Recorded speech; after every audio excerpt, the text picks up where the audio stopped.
Hola, ¿qué tal? ¿Cómo están? Muy buenas tardes. Gracias a los amigos que hoy se reúnen para esta charla dialógica.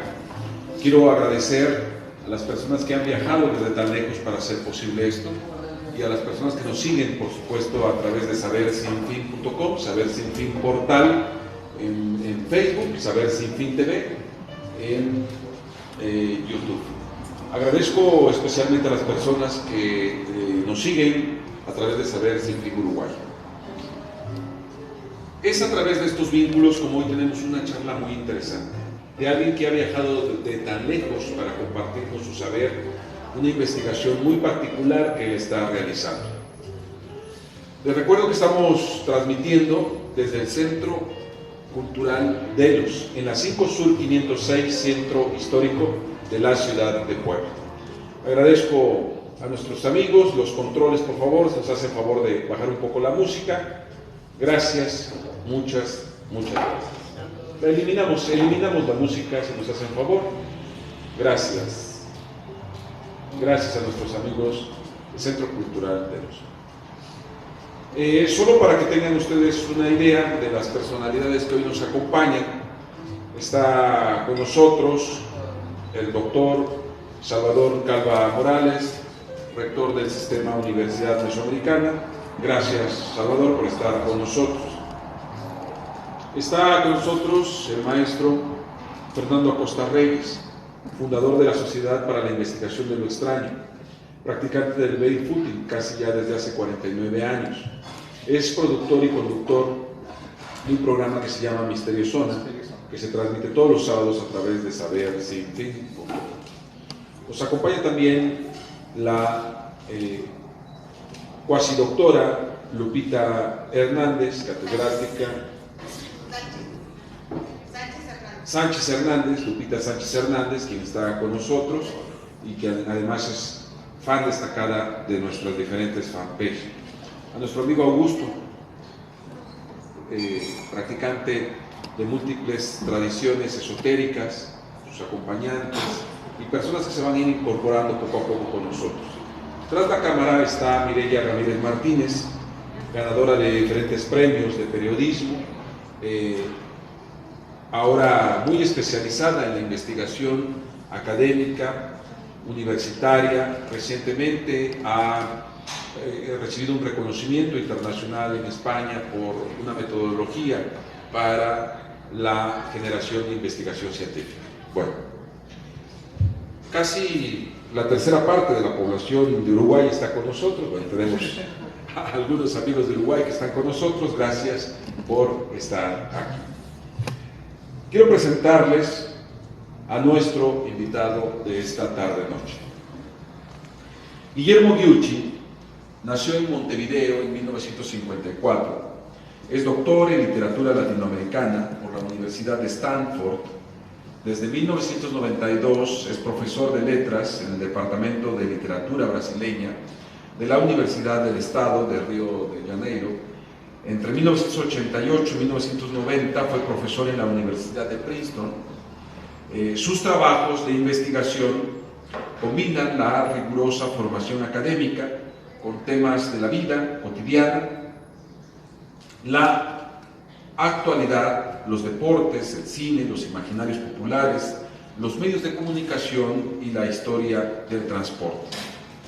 Ha publicado, entre otros libros, Viajantes do Maravilhoso o Novo Mundo en 1992, La vida cultural del automóvil, Rutas de la modernidad cinética en el 2007 y Gilberto Freire, una biografía cultural junto con Enrique Rodríguez Larreta en el 2007.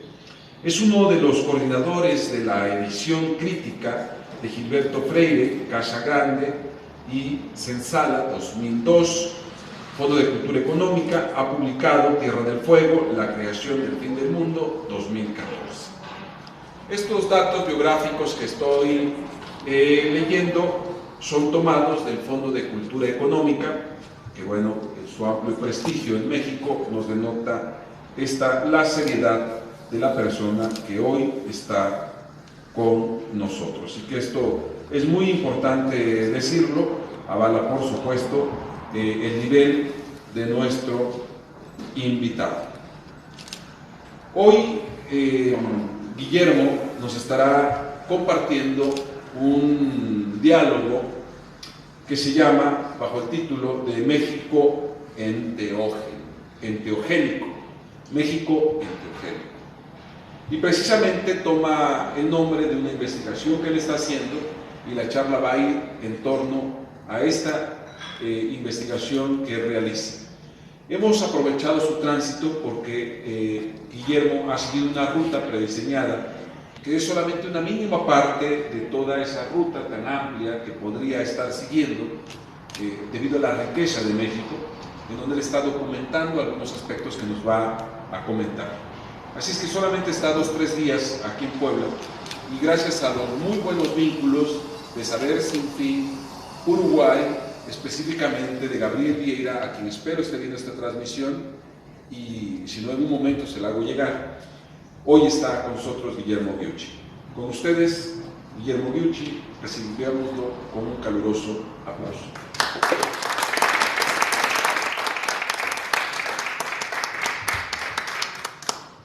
Bueno, muchas gracias. Es un tremendo honor estar aquí hoy con ustedes. Quiero agradecer en particular a Abel por esta gran invitación, y también a mi querido amigo Gabriel Flores, que está aquí, junto con Rodrigo, que es el que me posibilitó el viaje a México. Y lo que quería presentar es un proyecto de investigación que tiene 2 vertientes. O sea, en realidad son como 2 proyectos de libro.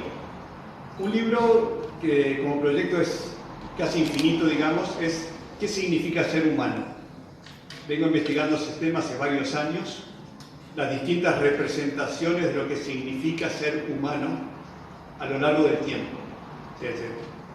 Yendo para atrás, la filosofía griega, la cultura medieval, el Renacimiento, la era moderna y la actualidad, incluso el futuro. Ese es un proyecto de largo alcance. El otro es un proyecto más acotado, que es México enteogénico. Espero que ambos proyectos se crucen. Y México enteogénico es una investigación sobre un periodo particular en México entre 1936 y 1963. ¿Y por qué ese periodo y por qué México? Y es muy curioso. Son 6 capítulos.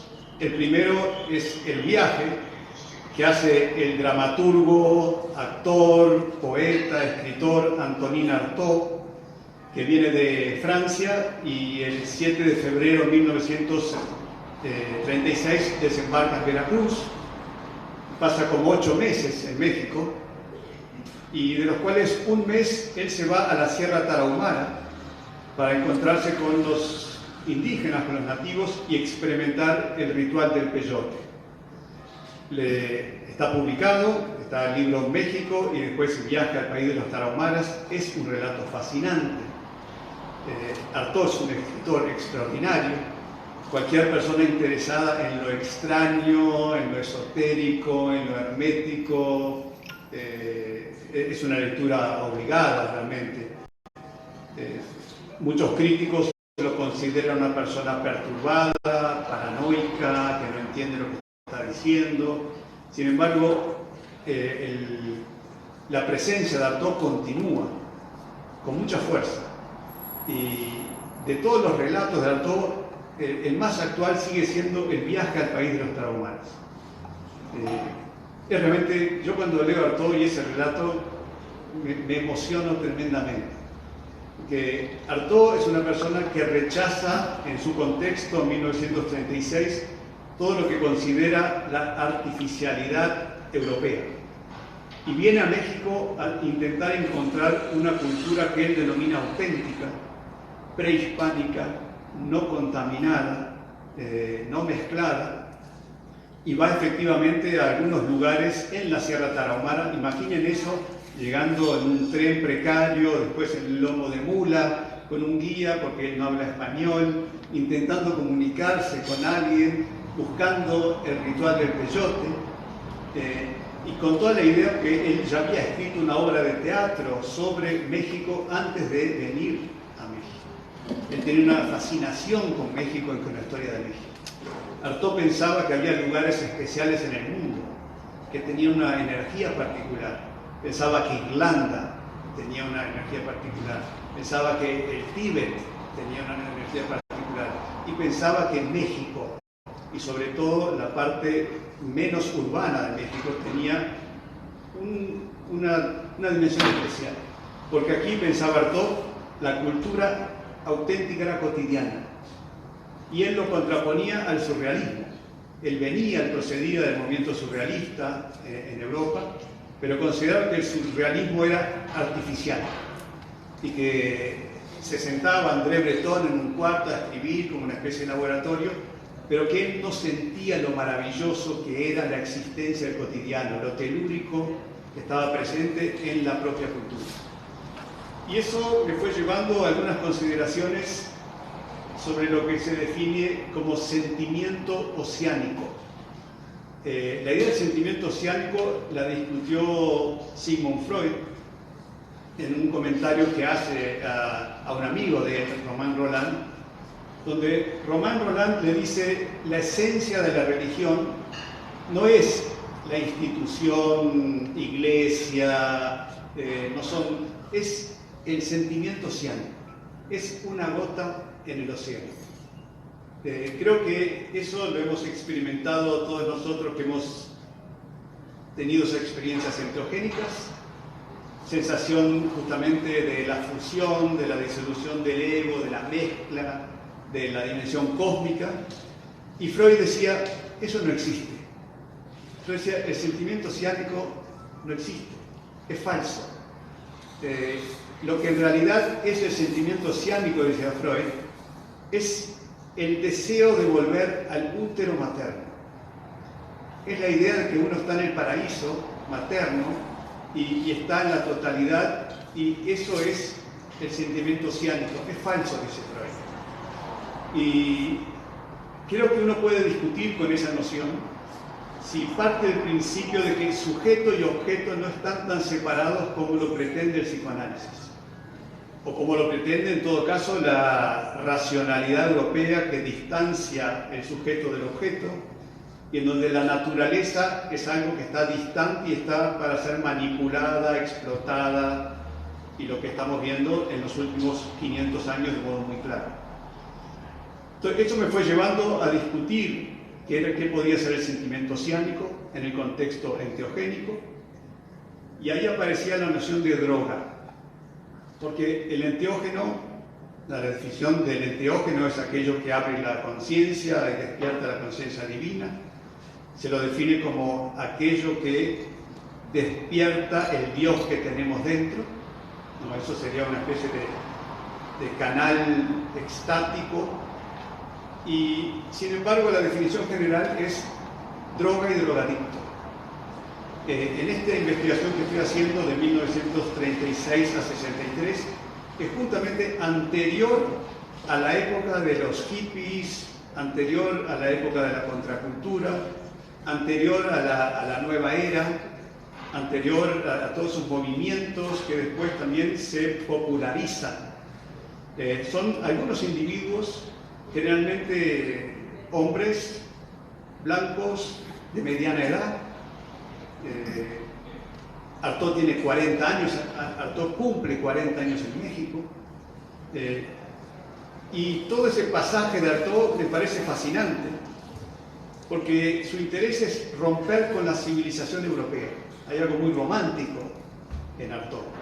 No sé si lo visualizan, tiene un rostro muy poderoso, es un hombre muy hermoso, actor de cine también, aparte de su poesía y sus dramas. Aparece en películas en los años 20 y después va quedando demacrado. Después de México va para un asilo psiquiátrico donde vive los últimos años de su vida, con electroshock y con muchas cosas, un tratamiento realmente muy triste. Y él defiende justamente esa dimensión un poco del saber ancestral. La oposición de Artaud es con la idea de la ciencia moderna, de todo lo que significa modernidad, y defiende la idea de que tenemos que recuperar el saber ancestral, y ese saber ancestral es anterior a toda esa dimensión científica. Otro escritor latinoamericano que acompaña en parte lo que dice Artaud es Alejo Carpentier, cuando escribe sobre lo real maravilloso. Dice, por ejemplo, que en Haití y en Cuba las mitologías todavía eran existentes. No eran simplemente laboratorio a ser disecados, sino que la gente vivía y creía en lo que decía. Algo así me comentó Abel hoy, diciendo que las personas aquí viven la fe. No es simplemente algo a ser estudiado en los libros, sino que es una vivencia del cotidiano. Lo otro era la diferencia entre la visión y la alucinación. Si uno cree que la droga es una forma de alucinación, entonces está degradando esa experiencia de lo que es la comprensión enteogénica. En los grupos enteogénicos se habla justamente de enteógenos, y en el caso de Brasil, que Augusto conoció muy bien, se usa la palabra miración. No, miración es que uno está viendo, no que está alucinando. Hay una diferencia cualitativa muy importante, y en ese sentido se intenta valorizar la experiencia enteogénica como una forma de verdad, una forma donde uno está accediendo a elementos a los cuales no tiene acceso en la vida cotidiana, y se accede a través de esa experiencia, pero eso no es una alucinación, sino lo que estamos viendo otras dimensiones que generalmente no están abiertas a nuestra experiencia.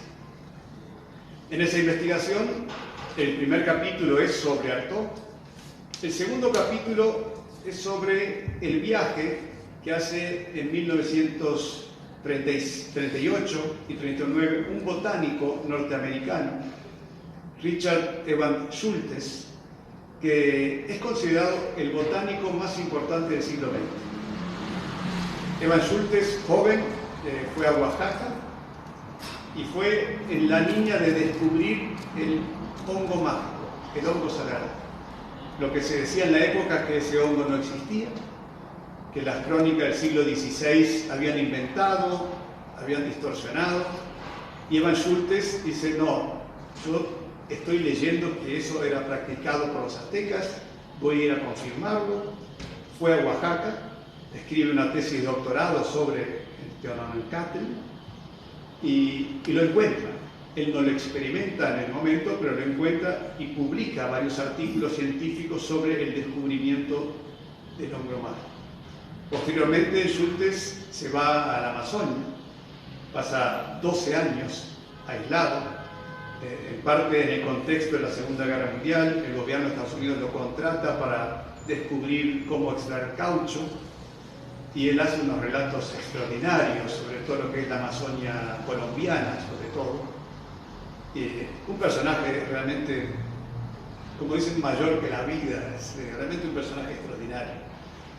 Y después fue el director del Museo Botánico de Harvard y profesor en la Universidad de Harvard hasta prácticamente se jubila, hasta su muerte.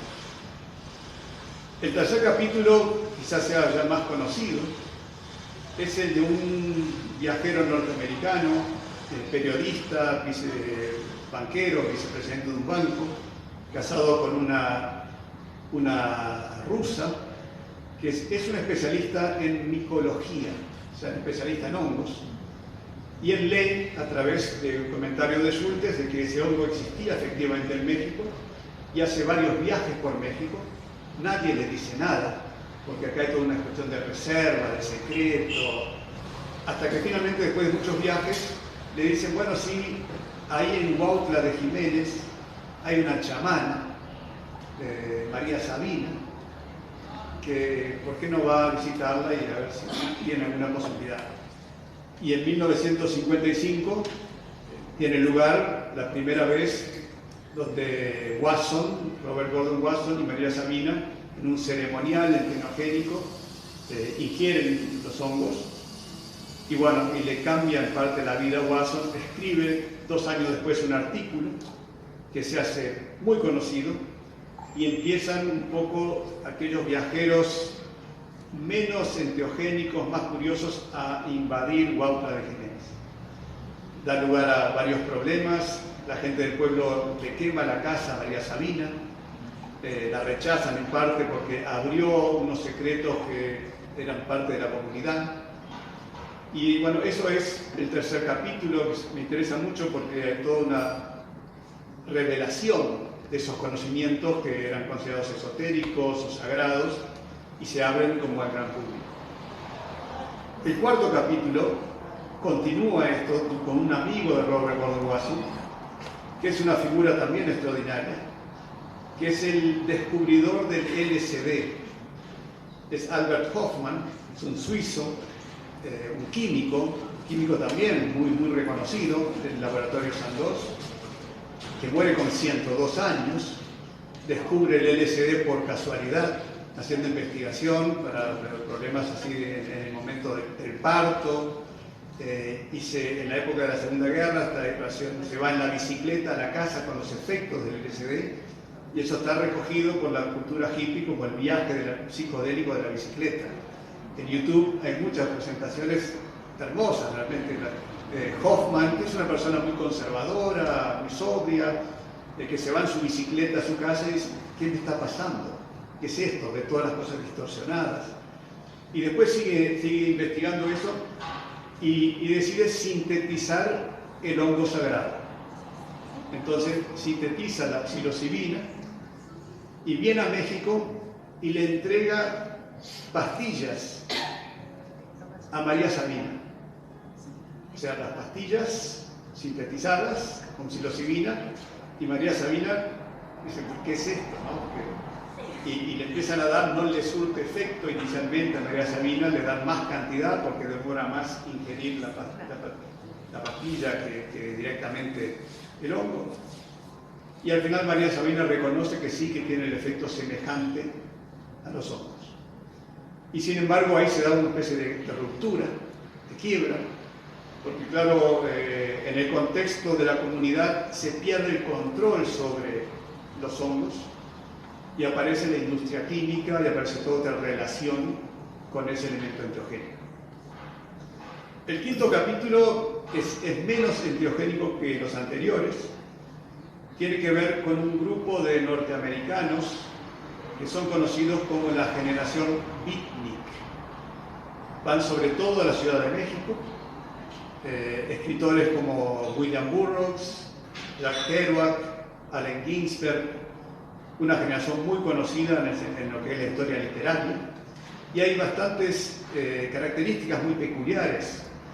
Burroughs, por ejemplo, no era un escritor cuando con 30 y pocos años, en la Ciudad de México, en la colonia Roma, celebrando con unos amigos, la mujer le dice, pero ¿por qué no le muestras a tus amigos qué gran puntería tienes con tu arma?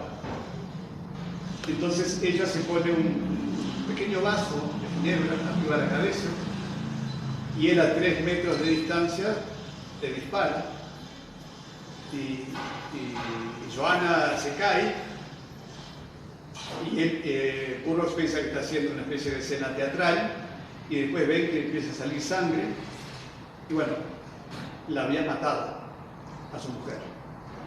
Y a partir de eso, que resulta en una especie de gran ruptura, uno decide ser escritor, dice, porque yo tengo que espantar los demonios. Y se va transformando en un escritor de la generación beatnik, muy conocido, vive mucho tiempo en México, después se va para Tánger, Estados Unidos, y ahí nace en México este escritor que después será tan conocido. Jack Kerouac, que tiene un libro, que es un libro realmente muy leído, muy conocido, que es En el Camino, ¿no? On the Road. También viene muchas veces a México, escribe libros en México, se enamora de una prostituta mexicana, se tiene una relación con México, y Allen Ginsberg después también, y que encuentran en México es el lugar de la libertad que ellos no tienen o creen que no tienen en Estados Unidos. Ahí sobre todo es mucha droga, mucho alcohol, las noches enteras, escribiendo en una azotea en la colonia Roma sin luz y sin agua, con rollos de papel enormes, pero se transforma en una generación muy, muy reconocida, que es la generación justamente anterior a la generación hippie. Y ese es el quinto capítulo. El último capítulo es también de un personaje muy folclórico, que es amigo de los beatniks, aunque él no participa, no es un escritor, es un profesor de psicología en la Universidad de Harvard, Timothy Leary, a quien yo escuché en Palo Alto, en California, en el año 1980, en una conferencia. Él ya había entrado en la línea de la informática, los viajes de la informática y cómo la informática iba a transformar la conciencia humana en el proceso de la evolución humana.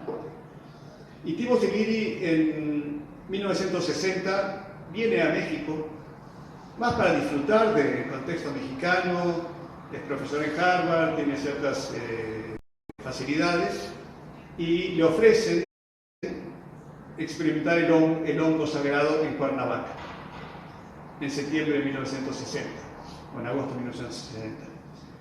Y son varias personas, se lo trae un profesor alemán, lo toman, este profesor alemán no le pasa mucho después que ve un relato sobre... Pero Timothy Leary tiene una transformación, dice, después de haber probado los hongos, soy otra persona. Esa sensación de ser otro, que de repente ahora, bueno, soy otra persona. ¿Y quién es esa otra persona? Vuelve a Harvard, decide comenzar estudios sobre la personalidad, haciendo experimentos con drogas. Recordemos que todas estas drogas en la época son legales.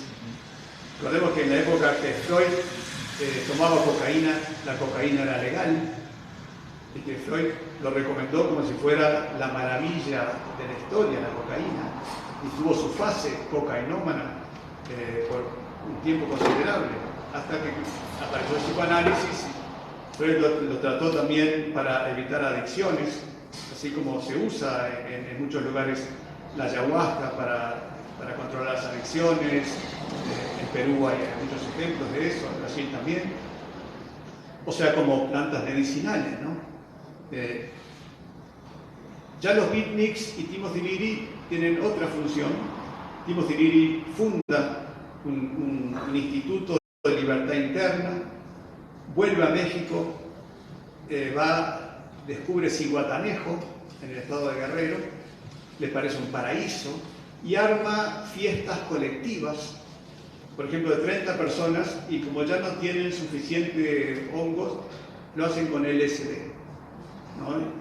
Y ahí hacen experimentos, no son simplemente fiestas de todos, sino que hacen, bueno, esta semana toman este grupo, esta semana toman este grupo, y él va haciendo anotaciones que después va publicando.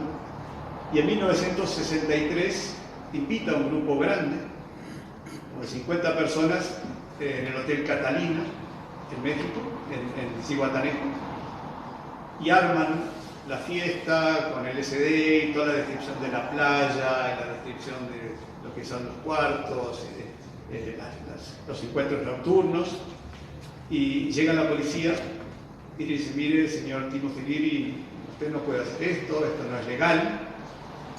No se sabe si lo quieren chantajear de alguna manera, si le proponen que siga con el mismo plan en otro estado, en Michoacán, cobrando mucho más, porque esto no estaba cobrando según él lo suficiente. Pero después viene una orden de Estados Unidos que Leary tiene que ser deportado, y eso es 1963, y lo deportan de México, y ahí termina la investigación de este México enteogénico. Entonces ese es el libro que pienso publicar el año que viene. Tengo todavía este año para seguir escribiéndolo, y sería muy, muy agradecido de conversar con ustedes.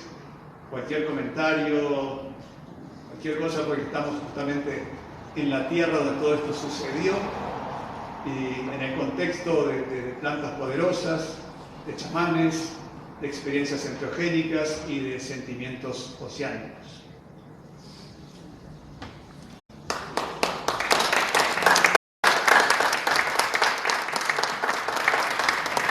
Quiero agradecer a las personas que se han ido incorporando paulatinamente a esta charla y a esta transmisión. Gracias, muchas gracias. Federico Chileán, saludos, le mando un abrazo a Federico. Rosy Loño en Tehuacán. Esperanza Vera en Puebla también está viendo la transmisión. Gracias. Lilia Rivera dice: profundos e interesantes estudios e investigaciones que conforman este libro. Felicitaciones al autor. Agradezco los comentarios y los saludos de Mariela Perufo, allá en Quilmes, Argentina. Gracias, muchas gracias a las personas que nos están siguiendo. Rocío Brito también manda saludos. Noyolotzi, Tehuacán, hay que decirlo, es un centro cultural dedicado al rescate y a la difusión de las tradiciones de Tehuacán y su región, donde, por cierto, antier inauguramos el primer nodo literario, doctor Salvador Calva Morales. Anta Mendoza, psicóloga. Violeta Delicia, ya en La Plata, Argentina. Gracias, muchas gracias a las personas que nos están siguiendo. El diálogo que sostuvimos con Guillermo tiene de dos partes. La primera es esta exposición que nos ha realizado. La siguiente, entraremos en un diálogo con nuestros amigos aquí presentes. Les comento que el formato nos permite que no sean extensos en sus exposiciones para que haya una tercera parte, que es en donde ya fuera de la transmisión y ya sin esta barrera que implica el escenario, Guillermo pueda dialogar con cada uno de ustedes sobre algunas cuestiones que a él les interesa, sobre todo porque él viene haciendo una investigación. Entonces, el propósito de plantear este diálogo no era solo una cuestión de compartir el saber de Guillermo, sino de hacer un llamado y acudir a los que tenían que llegar a este punto y entonces sostener un intercambio y poder registrar sus experiencias para ver de qué manera Guillermo estará encauzando esto. ¿Sí? Entonces, de manera breve, les pido por favor que hagan uso de la palabra por si quieren hacer algún comentario, alguna aportación o alguna pregunta, y posteriormente estaremos escuchando el comentario de Guillermo y cerrando la transmisión y la plática. ¿Estamos? Muy bien. Bueno, adelante, entonces levantamos mano. ¿Quiénes quieren participar, por favor? Muy bien. Adelante, Fernando Acosta Reyes. Te doy el micrófono, si eres tan amable de acercarte, por favor, Guillermo. Gracias. Bueno, es que nada, excelente exposición. Y bueno, confirmo lo que había ya intuido, atisbado con la referencia que me daba de ti, Abel. Es un historiador de la cultura, cosa que aquí en México no existe esa disciplina académica. Estamos totalmente atrasados, porque finalmente lo que nos explica cómo somos.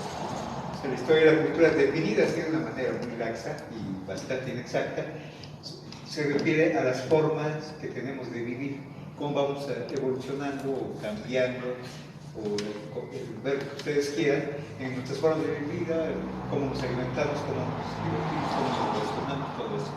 Aquí se sigue practicando la historia épica, la de los héroes, de las epopeyas, y las patrias, entonces, pero la historia de la cultura es verdaderamente importante porque nos explica a nosotros mismos por qué somos como somos.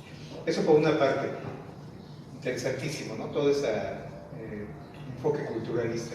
Y la otra que a mí me interesa muy especialmente, bueno, me interesa también determinar la historia de la cultura, por cierto, es estas sustancias, vamos a reducirlo a su esencia, estas sustancias potencian, hacen visible, permiten expresar algo que tenemos dentro. Es la parte del misterio que yo le llamo, y es un misterio porque es algo insondable, ¿no? Podemos tirarnos un clavado, ¿no? Y nunca llegamos al fondo, pero aprendemos mucho en ese clavado, ese viaje por fugaz que sea. Aquí en México, ahora que nos estamos hablando de esto aquí en México, algo que yo he investigado, bueno, desde niño me interesó mucho esto, y a raíz de que empezaron a suceder cosas muy extrañas, ya mucho más grande, ya digamos, yo diría que ya en la edad adulto joven, empecé a darme cuenta de algún detalle, de que todo esto siempre ha existido en México a todos los niveles. No es necesario irse a alguna etnia, en alguna sierra recóndita o en alguna selva impenetrable. No, existe en todos lados. existen las ciudades más modernas, ¿no? Existen las universidades, aunque es tabú hablar de estas cosas en las universidades, eso me consta por experiencia propia, pero siempre se hace con reserva. ¿Por qué? Porque aquí prevalece, no solo en Puebla, Puebla tiene mala fama, pero no solo Puebla, prevalece una cultura represiva de eso, porque aquí el contacto con lo divino, con lo trascendente, con lo que hay más allá, si quiere llamarle con lo oceánico, con lo talásico, pues aquí solamente es la iglesia. Aquí es la representante oficial, y quien se salga de ahí, pues ya se enfrentará a las diferentes formas de retribución o de castigo que hay. Pero siempre ha existido, y ha existido muy, especialmente en las élites gobernantes. De hecho, escribí hace unos años antes de la epidemia un artículo que se llama En busca del ocultismo perdido, que precisamente hace así una visión muy condensada de lo que eran los cultivadores del ocultismo durante el gobierno de Porfirio Díaz y aún antes, con todos los liberales, con todos los masones, los Roberto Juárez, los Altamirano, el mismo nigromante, que llevaba la cuenta que estaba metido en cuestiones como sería el espiritismo, como sería la teosofía, como sería la magia y el tiempo de Aleister Crowley. Entonces, eso existe también en las ciudades, pero no como folclore. Aquí en las ciudades lo vemos como folclore, lo vemos como espectáculo, para divertirse. Y los periodistas en general lo toman así. Es algo pintoresco, esto nos va a dar mayor venta cuando menos el día o la semana en que publiquemos el reportaje. No, sino hay muchas cosas y siempre están sucediendo. Ahora, aquí viene la cuestión. Estos enteógenos son una especie de camino real de compuerta para entrar a ese universo. ¿O qué otra? Aparte de eso que hay. En lo personal, las cosas que he vivido han sido espontáneas. Yo no tengo la costumbre de usar este tipo de psicotrópico para esto, pero he vivido cosas muy curiosas.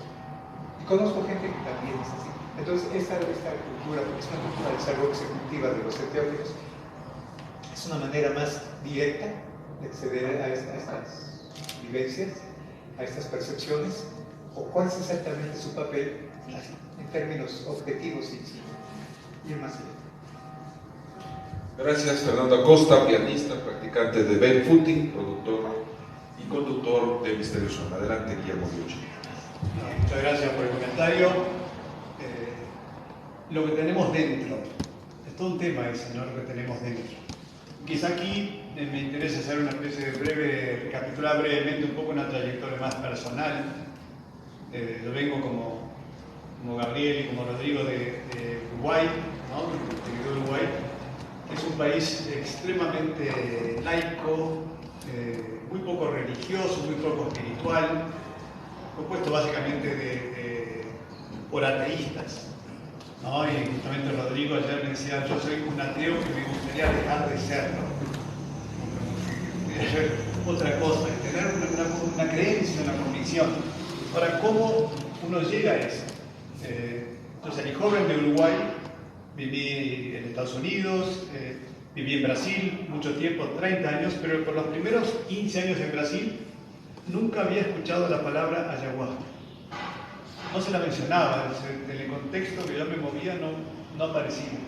Cuando la empecé a escuchar y presté atención y finalmente comencé a participar de ciertos rituales enteogénicos, me cambió la perspectiva, porque algo que estaba dentro de mí se agregó.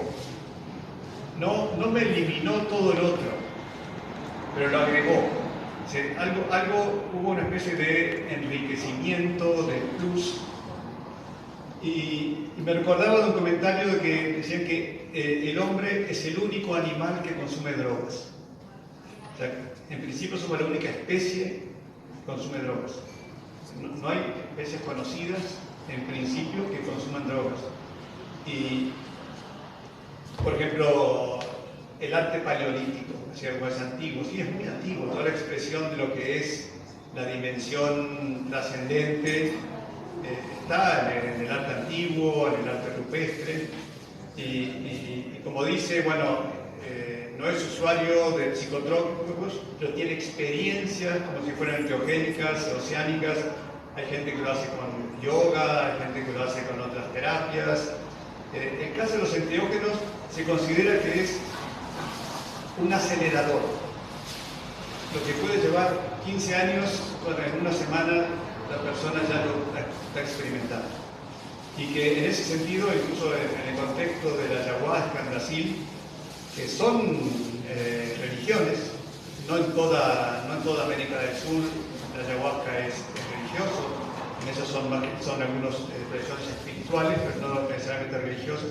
En Brasil sí son religiosas, en la mayoría, y muchas veces cristianas, pese a que la iglesia más ortodoxa no los acepta por el uso de psicotrópicos. Pero uno va y tiene la figura de Jesús, y también del fundador, y de otros santos, y de raíces afro-brasileras, y un sincretismo muy marcado, pero lo que se considera es que es un camino que acelera el contacto con lo divino. ¿Sí? Hay otros modos, sin duda. Hay muchos caminos. Ahora, este lo acelera. En el contexto de la persona que quiere descubrir, se considera que y genera también una especie de segunda familia. A mí una cosa que me llamó mucho la atención, por ejemplo, en los contextos enteogénicos de ayahuasca, es que las personas eran generalmente muy conservadoras. Políticamente hablando, no tomaban alcohol, no fumaban marihuana, y se consideraba que eso era una planta medicinal para evitar muchas otras cosas. Entonces, la imagen que uno tiene de los hippies, de las drogas, todo, no es lo mismo que el contexto enteogénico. Hay un gran respeto por todo eso. Cuando llega al top y dice la palabra siguri, la palabra kutuguri, los indígenas siempre con un gran secreto y un gran respeto. En ese contexto la idea del respeto es fundamental. El respeto hacia la planta que nos habla. Y porque son realmente muy jóvenes. En ese sentido, sí, hay muchos caminos. Este es uno de ellos. Y en principio acelera el contacto con lo divino. Gracias, doy la bienvenida al maestro Luis Manuel Pimentel. Gracias por estar con nosotros, venezolano, hijo predilecto de Barquisimeto. Ya pedimos una cerveza para ti, mi querido Luis Manuel, pídela por favor, checa tu WhatsApp. Gracias, es que estamos la imposibilidad a veces de la comunicación. Quiero mandar un saludo a las personas que nos están siguiendo allá en Uruguay. Hermes Millán, uruguayo, viviendo ya más tiempo aquí en el norte de México, en Tijuana, uruguayo, le mando un abrazo. Fidel Esclavo, también le mando un abrazo. Gracias, Andrea Esteban, también está aquí siguiendo. Muchas gracias. Gracias a María Laura Blanco, también le mando un abrazo. Vea usted nada más cómo andamos. Ricardo Payares, miembro de la Academia Uruguaya de la Lengua, también gracias por estar siguiendo esta transmisión. En Colombia, Dila Ríos está siguiéndonos. Gracias a Dila Ríos Giraldo, le mando un abrazo. Estamos aquí en este sentido de la pertenencia latinoamericana, mi querido Guillermo. Augusto, yo creo que tú tienes una intervención muy importante que hacer aquí, por eso estás con nosotros, y si no la tienes yo la quiero provocar. Así es que te voy a pedir por favor que pases aquí, que uses el micrófono en la brevedad que he pedido, para que nos compartas, por favor, algo para nuestro público y para nuestro visitante.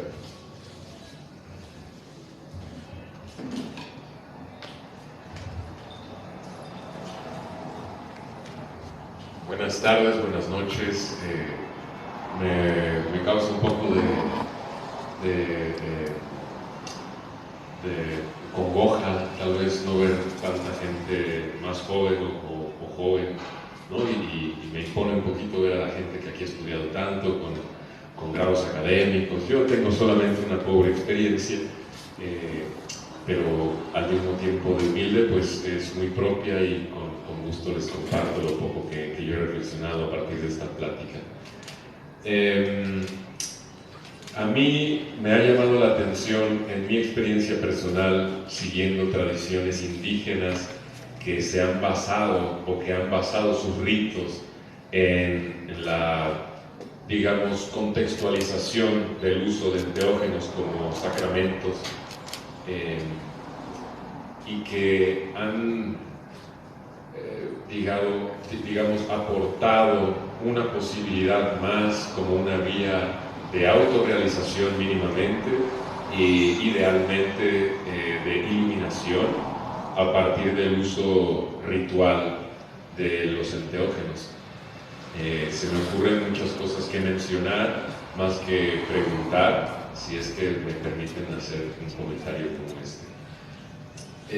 Me parece muy llamativo el hecho de medir la utilidad o la justificación del uso de plantas de poder, como se les ha también llamado, para llegar a estados extáticos, a estados de claridad, a estados de comunión con la totalidad o incluso de acceso a la fuente universal del conocimiento, como también se ha podido explicar.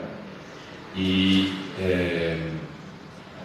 de alguna manera me hace posicionar mi perspectiva de en qué punto lo ha cogido, digámoslo así, la humanidad, en qué punto de su estado de conciencia o en qué punto de su nivel de evolución, dado que de alguna manera yo me atrevería a decir que para la mayoría de la gente que ha acercado su experiencia a alguno de estos rituales, le ha significado de alguna manera este peldaño o este acceso a una ventana de abrir posibilidades a su conciencia, ¿no?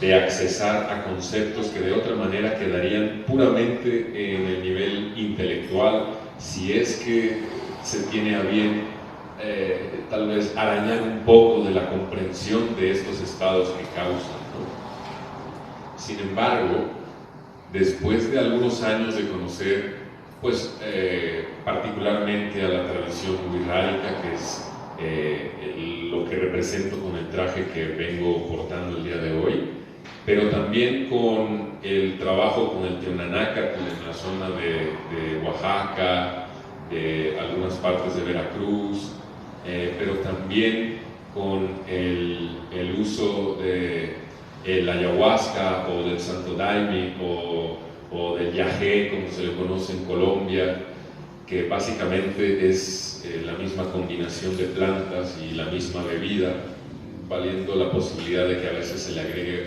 algunos cuantos elementos extras o complementarios, y cómo este uso en realidad visto desde las más altas esferas de autoridad espiritual de estas tribus o de estas naciones indígenas, en realidad es únicamente parte fundamental de, digamos, de un abrir los ojos a ciertas posibilidades y no necesariamente la única manera de accesar a estas posibilidades.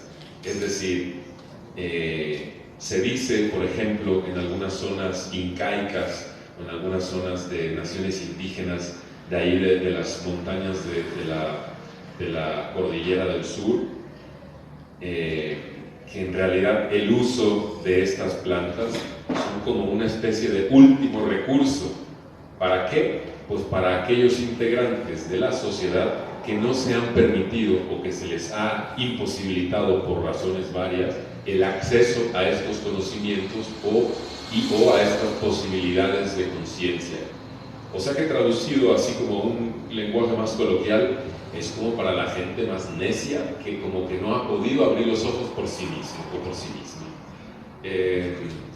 Esta aseveración que hago, yo la repito nada más de gente de tradición indígena que yo he escuchado hablar, pero también entiendo que no necesariamente es totalmente así, sino que ha generado una especie de escala de grises en cuanto a que en algunas de esas sociedades hay gente que nunca prueba estas plantas. ¿Por qué? Porque ha despertado su sensibilidad a través de otras formas o a través de no contaminar su misma naturaleza desde el nacimiento.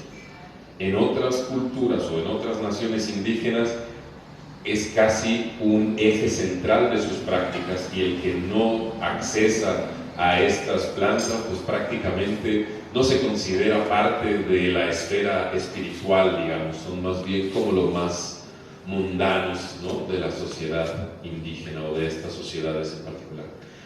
¿Qué quiero decir con esto? Pues que no hay un consenso en lo humano respecto a la jerarquía o a la importancia del uso de estos enteógenos. Sin embargo, sería casi necesario decir que cualquiera que los haya vivido o que los haya experimentado no se va igual que como llegó, pues, ¿no? Me parece importante decir que yo, en lo personal, he pasado un poquito por tal vez distintos niveles de esa escala de grises, en el sentido de que mi primera experiencia y mi primer digamos, acercamiento a este tipo de experiencias siempre fue pensando en el sacramento como eje central de esta experiencia.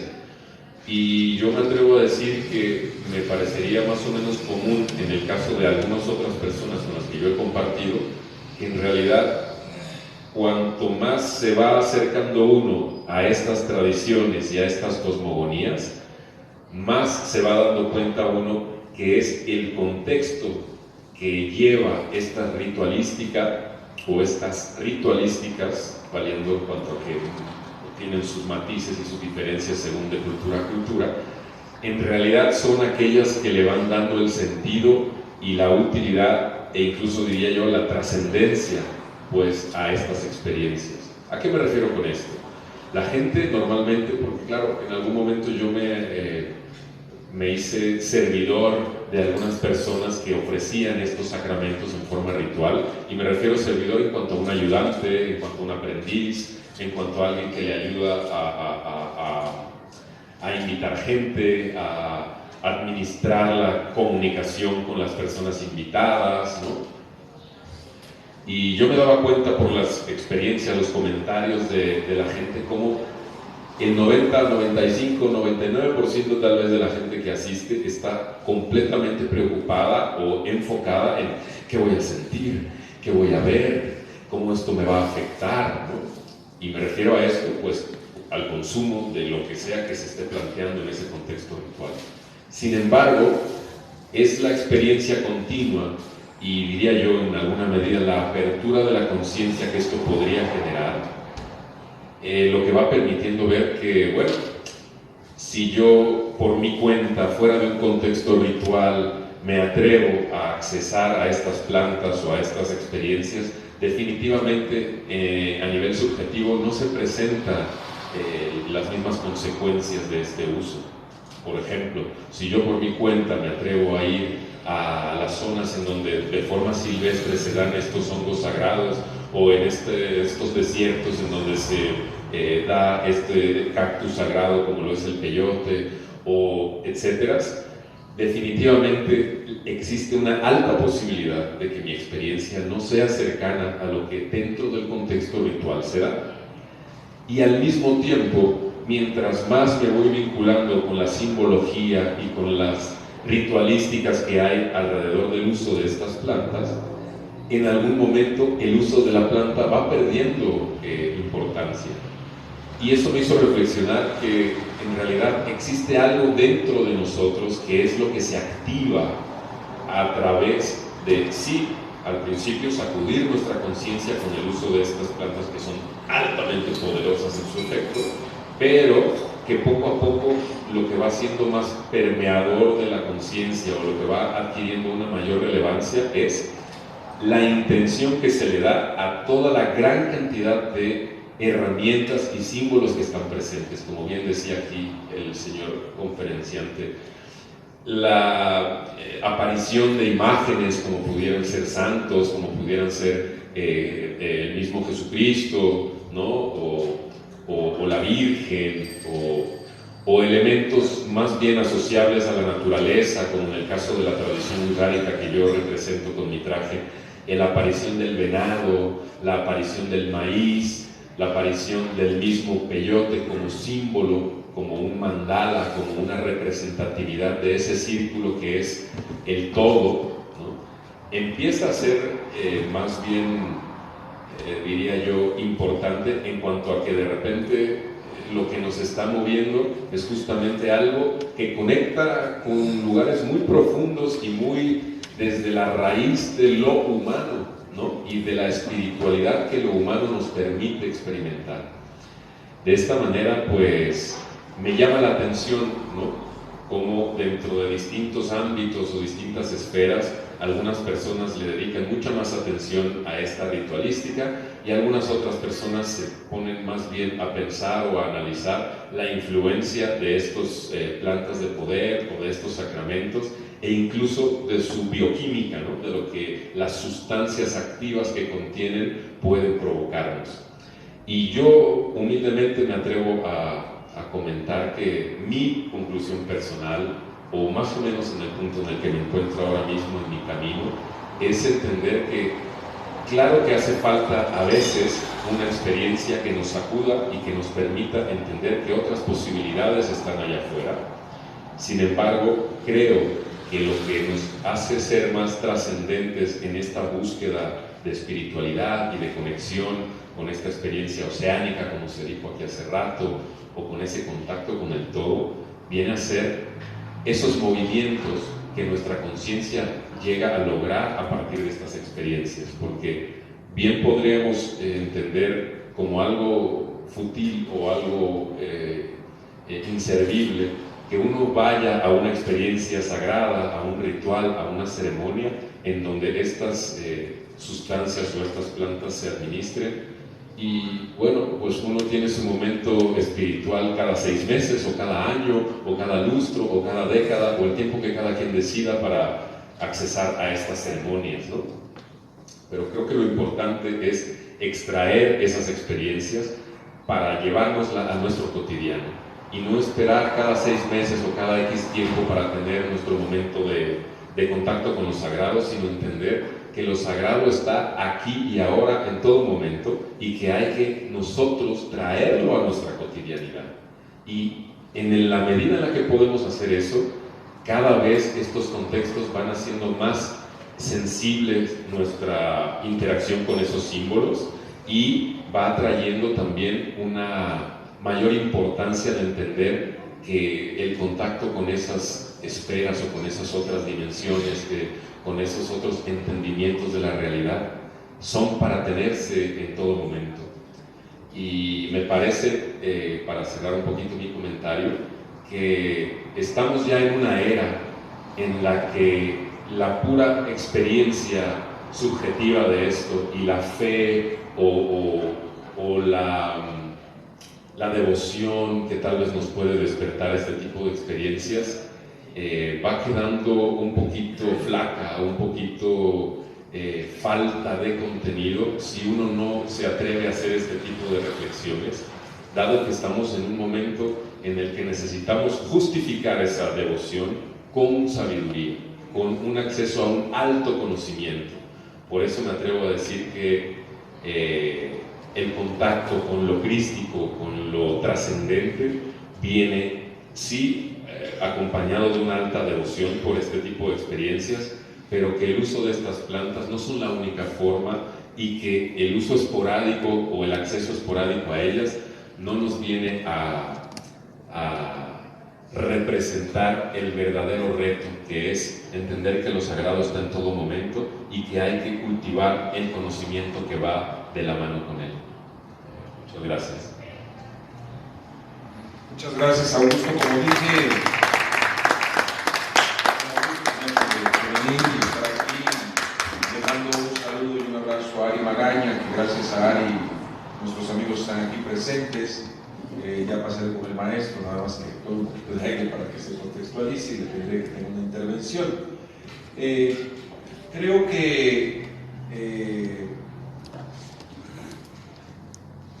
habría que ver a la luz de tu exposición, yo, Guillermo, el valor del logos manifiesto en la lengua, porque yo veo una enorme necesidad de compartir lo que somos, de lo que hemos investigado, de lo que hemos caminado, Y cuando se generan este tipo de espacios, todos queremos compartir lo que traemos en la mochila, en el morral, en el estómago, en los pulmones, y es insuficiente decirlo porque el secreto finalmente se mantiene intacto por su propia naturaleza. Y bueno, yo sé que aquí, y es una línea que hemos seguido en Saber Sin Fin, es solo una de las líneas, el valor trascendente de la poesía, el estado poético permanente como una posibilidad de explorar en estos mundos y encontrar lo que todos de alguna manera estamos buscando.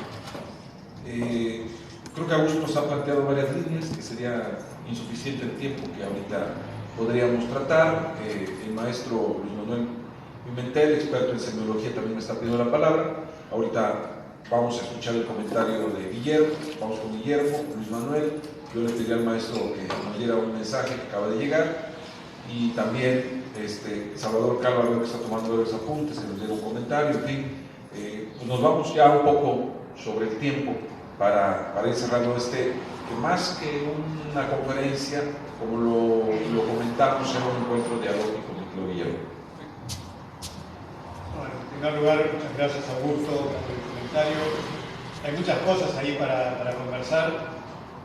Una cosa que me interesa particularmente y que ha sido mencionado es la diferencia entre lo esporádico y lo continuo. Entonces, lo continuo como una forma de vivir espiritual distinta de lo que es, bueno, cada tanto voy a experimentar esto para recordarme de aquello que es la vida espiritual. Augusto decía por mi cuenta, si lo hiciera por mi cuenta. Y no, hay que entender sí que hay uno que llama el setting, la psicología de la persona y el entorno en el cual las cosas se van desarrollando. Y en ese sentido yo encuentro que lo colectivo es mucho más importante que lo individual. En el contexto colectivo uno tiene otra relación de complicidad, de entrega, de familia, de religiosidad. Y me parece que en ese sentido la droga, digamos, en el sentido individual, generalmente no nos lleva a esa evolución de la conciencia que Augusto está señalando. Hay una dimensión ahí de lo colectivo que es muy importante y que es necesario en ese sentido. No se trata de un entretenimiento, esos viajes no son muchas veces agradables. Los viajes de ayahuasca son muy introspectivos, muy intensos, pero muchas veces uno se pone a llorar, a vomitar. Esto es una relación también con el mundo animal, con sentirse animal, sentirse parte de la tierra. Y en ese sentido creo que lo que fue mencionado por Augusto totalmente cierto. No se trata simplemente de momentos que hay que hacer y después, bueno, me dedico a otras cosas. No, la vida como una experiencia espiritual. Ahora, por otro lado, hay en la actualidad muchos experimentos que están siendo llevados a cabo con enteógenos o con plantas medicinales, incluso con ácido lisérgico, en universidades, en sanatorios, en hospitales, en situaciones, por ejemplo, de gente con adicciones serias y especialmente de personas en estados terminales. Personas que están muriendo, que no tienen cura, que no hay cura conocida, que están sumamente deprimidos, están tirados, no pueden hacer nada, y van a hospitales, van a sanatorios, siendo tratados por médicos que les administran, por ejemplo, hongos, o LSD, o ayahuasca, o peyote, y dicen que les transforma la idea de lo que es la muerte. De que finalmente han tenido un sentido, que tienen revelaciones, bueno, morir no es lo último, y esos experimentos en los últimos 10 años son muy importantes. Se está buscando autorización en distintos países del mundo para llevarlos adelante, y están transformando la idea de lo que significa morir, y también la adicción. Entonces, esto no es simplemente una cosa alternativa, minoritaria, anticientífica, esotérica, no, acá hay un estudio mencionaba también la parte bioquímica, un gran conocimiento del funcionamiento del cerebro y qué se puede administrar para que la persona se sienta mejor. En la literatura tenemos ejemplos muy conocidos, ¿no?, del Mundo Feliz de Huxley, de cómo se administra para una sociedad que está de alguna manera narcotizada. El propio Huxley tuvo una experiencia muy importante con peyote. Y el contraste muy interesante con Antonin Artaud, porque Antonin Artaud se va a la Sierra Tarahumara a experimentar, y Huxley en su cuarto en Los Ángeles, con el cuidado de un psiquiatra que administra, va experimentando y después nos relata en las puertas de la percepción, ¿no? Y eso da lugar al nombre de un grupo de rock and roll que son The Doors, ¿no?, Las Puertas, con Jim Morrison, todo, que le hace un homenaje a Huxley. O sea, estamos en un contexto, pero hoy, en los últimos 10 años sobre todo, se vuelve a investigar sobre las posibilidades terapéuticas de las plantas medicinales en contextos, por ejemplo, de personas en estados terminales. Esas investigaciones eran bastante comunes en la década de 50 y 60, hasta que se prohibieron. Y ahí vino la persecución a las drogas, toda la idea de que si uno estaba drogado no podía ir a la guerra de Vietnam, que no trabajaba del mismo modo. Vino una prohibición que fue sumamente contraproducente y hoy se está liberalizando. Bueno, en el caso de Uruguay ya es un caso insólito de que el propio Estado uruguayo vende marihuana en las farmacias. Es libre el acceso a la compra, solo hay que registrarse. Uno puede ser también autocultivador en su casa, registrado, o puede también pertenecer a un club canábico, ser uno de los miembros y recibir una cantidad mensual de cannabis. Eso está legalizado por el Estado. Cuando hace 10 años lo llevaron a la prisión por consumir marihuana. Esos son parte de los cambios en la evolución de la conciencia, que vamos caminos a una gran libertad en el sentido de que, bueno, no se puede prohibir determinados productos, determinadas sustancias. Ahora, importante recordar el respeto. Da miedo simplemente cuando uno va a experimentar, sí da miedo. Uno sabe que es vulnerable, que es finito, que nuestros cuerpos son frágiles, y sin embargo cuando está viviendo eso, uno tiene una sensación de que ese cuerpo no es lo definitivo. Y recuerdo una frase que tuvo Charles Darwin.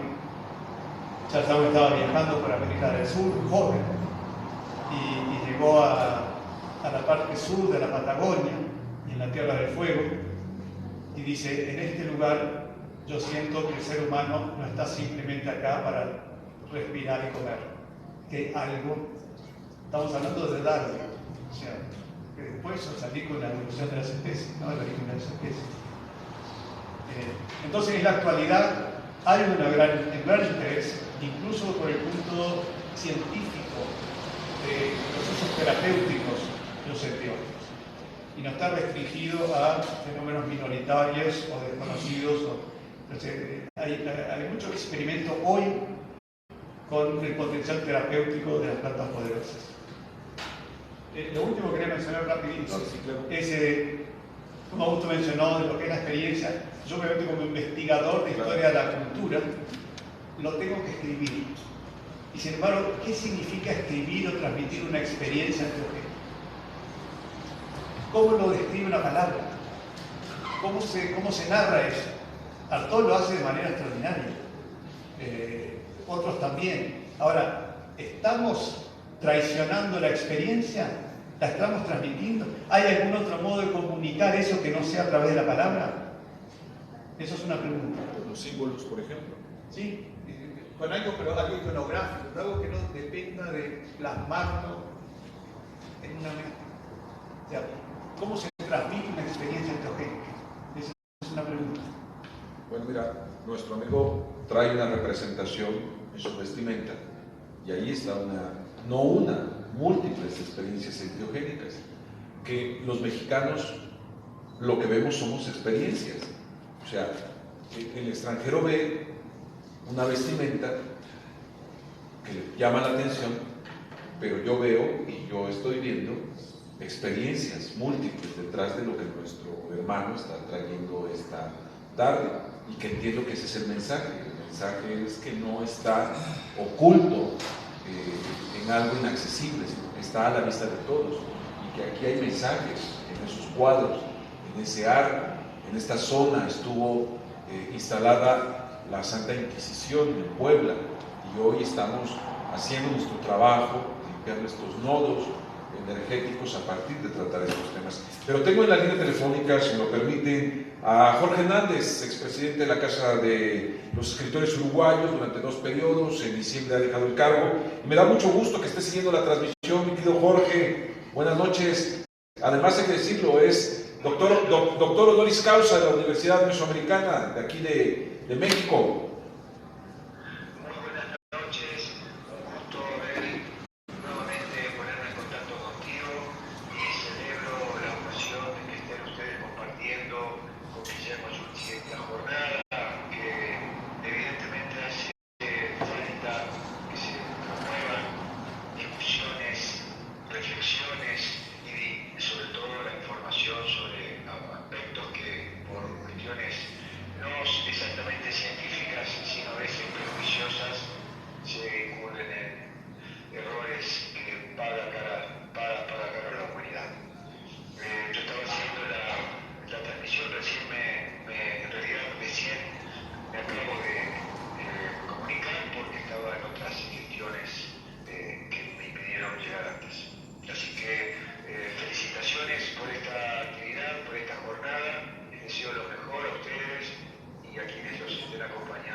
Gracias. Bueno, además hay que decirlo que tú conoces este centro cultural y sabes lo que representa en un lugar tan emblemático. Sin duda, sin duda, sin duda. Así que felicitaciones a todos ustedes y a continuar esta jornada tan rica. ¿Y dónde estás en este momento, mi querido Jorge? En este momento acabo de ingresar hace 15 minutos a mi casa, por lo que te dije. ¿Pero en qué punto? En Montevideo. En Montevideo, muy bien. Bueno, te mando un abrazo hasta Montevideo, mi querido Jorge. Un abrazo también para ustedes. Bueno, gracias, muchas gracias. Brevemente ya estamos cerrando la transmisión. Luis Manuel Pimentel, ¿quieres ser breve? Pero brevemente, por favor, Salvador Calva, que no omites entonces tu participación, maestro. Tiene un mensaje que darnos. Pásale, por favor, brevemente, por favor, muy brevemente, porque ya fuera de cámaras y de micrófonos, Guillermo Yuchi quiere tratar algunas cosas. Adelante, Luis Manuel, experto en cuestiones semióticas. Bueno, buenas tardes a todos. Yo tenía, brevemente, como decía Abel, siempre he tenido una curiosidad, ¿no? Por ejemplo, lo que hablaba aquí el compañero, que dice humildemente, pero habla extremadamente bien, en relación, por ejemplo, a los tipos de rituales, ¿no? Puede ser un ritual muy sagrado, ¿sí? Como los rituales que vamos, pero puede ser un ritual muy urbano también, ¿no? Porque si te das cuenta, el uso del lisérgico, por ejemplo, o el mismo uso de los hongos, no necesariamente necesitas estar como en una atmósfera divina o natural para poderlos consumir o para poder tener ese tipo de sensaciones de las que usted estaba haciendo la gran pregunta hace rato. Entonces yo me estaba recordando y estaba pensando en esos cruces, ¿no? Que uno va teniendo también a lo largo de la vida y en las cosas y en las mismas experiencias que se van llevando con lo místico, ¿no? O sea, creo que por más de que sea por un lado urbano o por el otro lado chamánico, por decirlo así, está como la experiencia mística ahí, ¿no? Y esa experiencia mística creo que es la que le permite a uno poder encontrar y poder transformar esas etapas distintas que va llevando la conciencia, ¿no? La conciencia, tanto individual como grupal, como hace un rato ustedes lo estaban diciendo, pero buscando siempre, creo yo, como esa forma o esa apertura que hay para construir otro tipo de construcciones o de sensaciones que van apareciendo, ¿no? Entonces por ahí iba como mi reflexión Y en algún momento yo vivía en Mérida, en Venezuela, y le decía a mi compadre, que ahorita es mi compadre, esto no es místico, esto es mistiquismo, le decía yo, ¿no? Pero era como tratando de buscar un concepto que fuera entre eso sublime y también entre lo terrenal y entre las cosas que estaban sucediendo entre la juventud del entonces. Entonces ese mistiquismo a mí me quedó pegado, me quedó como algo metido en la cabeza, que al final es como buscar esa conexión entre lo sagrado y lo terrenal, que creo que por ahí podrían ir también algunos asuntos en relación a este tipo de experiencias. Bueno, muchas gracias. Maestro, por favor, si gustas hacer uso del micrófono. ¿Te presentas? Buenas noches. Amén, ¿verdad? Maestro Guillermo. Buenas noches a todos. Bueno, pues aquí mi querido gusto acaba de hacer una presentación, dada la experiencia que hemos estado viviendo con Hikuri, ¿verdad? El Peyote. Y bueno, pues yo creo que todo es sagrado, definitivamente. Pero hay una expresión que dicen que el que no se da cuenta de lo que tiene, no lo tiene. Entonces, darse cuenta de toda esa simbología que está atrás de todo esto, pues implica un espíritu de investigación al mismo tiempo. O sea, es decir, no nos podemos quedar solamente con la parte superficial, tenemos que profundizar. Yo aquí en Puebla estamos representando lo que es la Gran Fraternidad Universal. Y la Gran Fraternidad Universal tiene como objetivo principal, a nivel mundial, lograr la paz. La paz entre todas las razas, entre todos los niveles, de todas las ideologías. Una tarea bastante ardua, difícil, sobre todo cuando actualmente estamos dentro de un valle de mucha oscuridad, digamos, de mucha ignorancia, donde casi todos opinan, todos somos opinólogos, y ustedes ven que eso está dado por las redes sociales, y todo el mundo sabe de todo y realmente casi nadie sabe de nada. Entonces eso trae como consecuencia como un ambiente tóxico. Pues. En la era que estamos viviendo ahora, desde el punto de vista cósmico, que es el Acuario, tiene que ver principalmente con una palabra que es el saber. Pero el saber no debe estar informado solamente, sino algo integrativo y formativo y que represente una experiencia y una sabiduría en sí. Entonces, para lograr esa comprensión mayor de lo que es la conciencia, tendríamos que unir la ciencia y la religión en todos los ámbitos. Y el chamanismo, las plantas sagradas y las plantas curativas en general se han usado desde tiempos inmemorables, se pierden en la oscuridad de los tiempos, pues no es algo nuevo. Lo malo que les comento que en esta época, que sí hay mucha ignorancia, es que todos opinan y toman a la ligera algo que puede ser algo muy profundo. Entonces, la invitación para que más bien, podamos lograr todos, pongamos un granito de arena, ¿verdad? Es impulsarnos con un mayor conocimiento. Tenemos que estudiar. Y decimos, estudios, como jugando un poquito con las palabras. No podemos nada más hablar así por hablar realmente. Y por eso es que es muy interesante aquí tener a una personalidad que, por lo que veo, porque venía escuchando la conferencia, una persona que se ha adentrado, que ha investigado y que lo ha tomado también como una experiencia personal, porque lo que imagino es que usted también, de alguna manera, ha estado en alguna ceremonia o muchas ceremonias.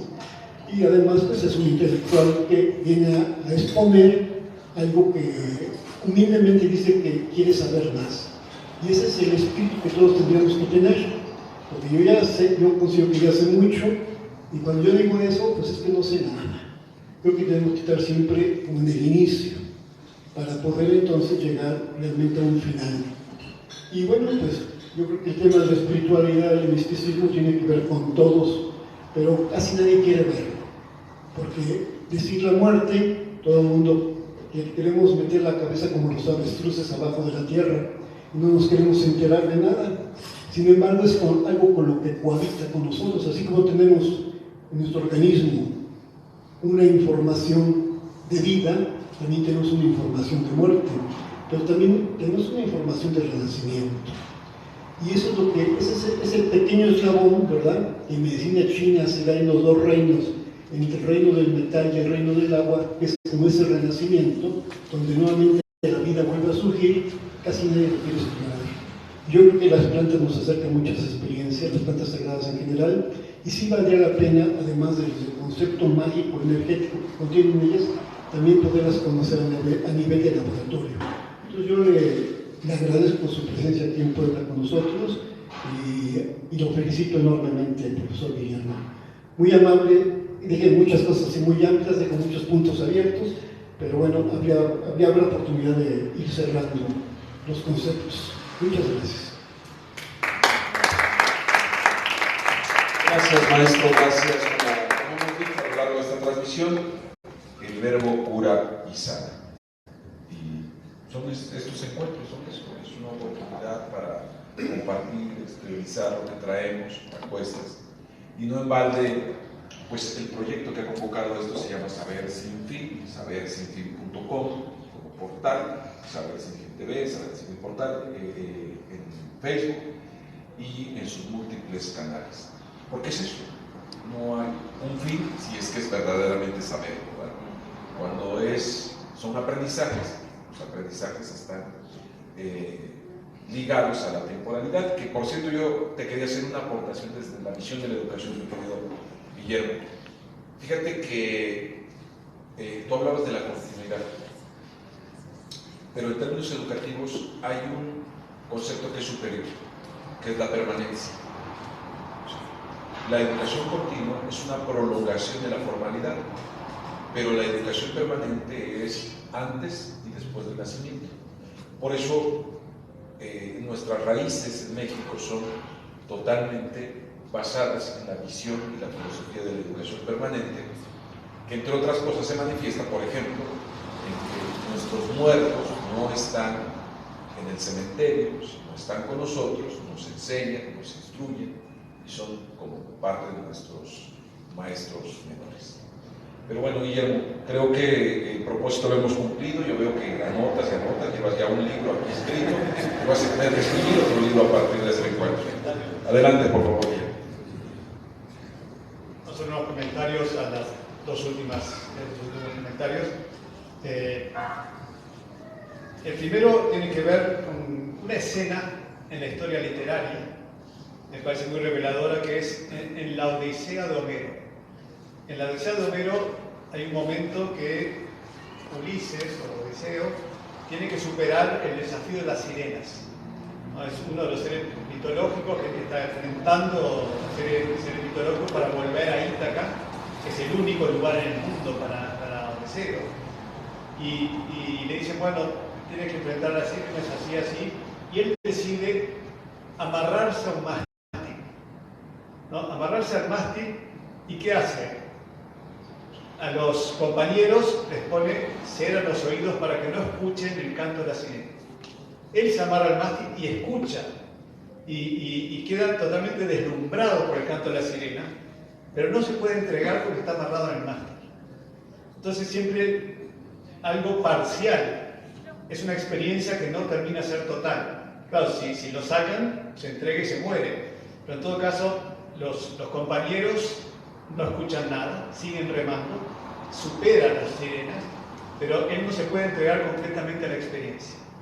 Ese es un proceso que en los últimos 500 años, en lo que viene a ser la llamada revolución científica, o sea, vamos a decir desde el siglo XVI en adelante, antes que la revolución industrial, todo, en la revolución científica se va dando una progresiva fragmentación del ser y del conocimiento.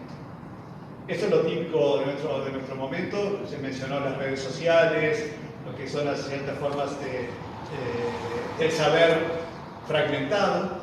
Nuestro conocimiento es un conocimiento fragmentado, no es un conocimiento holístico, completo, y sin embargo hay una cierta demanda de un conocimiento mayor que Gabriel está diciendo, en ese conocimiento permanente, en esa educación permanente en su totalidad. No es lo que pasa en el día a día. Nosotros estamos fragmentados por la evolución tecnológica por un lado, por la necesidad de especialización por el otro, y la gente se ha especializado cada vez más y más. De hecho, surge una brecha en el siglo XX que son llamadas las dos culturas, la cultura humanística por un lado y la cultura científica por el otro. Y los intentos que hay hoy de la llamada tercera cultura, de juntar todo eso. Pero lo que es claro es que estamos orbitando alrededor de la tecnología hoy del conocimiento fragmentado. El desafío es, bueno, cómo vamos a mezclar todo eso, juntar todo eso de vuelta. Ulises no lo hizo en el mar. Escuchó las sirenas, pero no se pudo entregar la experiencia. ¿Cómo podemos hacer nosotros para combinar nuestro conocimiento fragmentado con la totalidad? Es un gran desafío. Bueno, Guillermo Giuchi está con nosotros, ya estamos a punto de irnos. Creo, Guillermo, fíjate que en términos de educación permanente no existe el participio pasado, porque nunca estamos completos. Siempre estamos en el caminar, en encontrar esa parte que sabemos que nos falta. Cuando pensamos que ya está completa, en realidad nos percatamos que solo es un aviso de que vienen más cosas. Bueno, por cuestiones técnicas me ha estado tratando de contactar el gobernador de la nación indígena de este territorio de Tlaxcuapas, que bueno, tenemos aquí un problema de conectividad. Si nos está viendo, pues una disculpa, tenemos ya que despedir esta transmisión. Y agradecerte que estés con nosotros, agradecer a los participantes, decirles que estamos ya planeando a través de la Facultad de Filosofía y Letras de la Universidad Autónoma de Puebla, la primera jornada de diálogos de la cultura de lo extraño. Son 2 días en donde tendremos varias horas de diálogos continuos, tratando de entender qué es esto desde la visión de lo extraño, y paulatinamente, si esto tiene una respuesta, en los próximos años estaremos abordando diferentes temas. Así que estás cordialmente invitado, y si no lo hacemos bajo el seno de la UAP, lo hacemos bajo el seno del Saber Sin Fin, las múltiples organizaciones que ya con más tiempo convocaremos a una mayor fuerza y que están atentos a entender esto. Yo les quiero pedir un aplauso a Guillermo Giuchi, que está en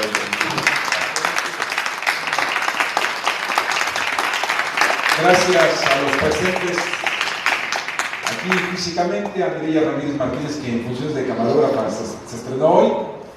Ya le cortamos a la transmisión. Yo soy Abel Pérez Rojas y les recuerdo que quien ama cuando muere es solamente para evolucionar. Gracias y nos vemos en la próxima.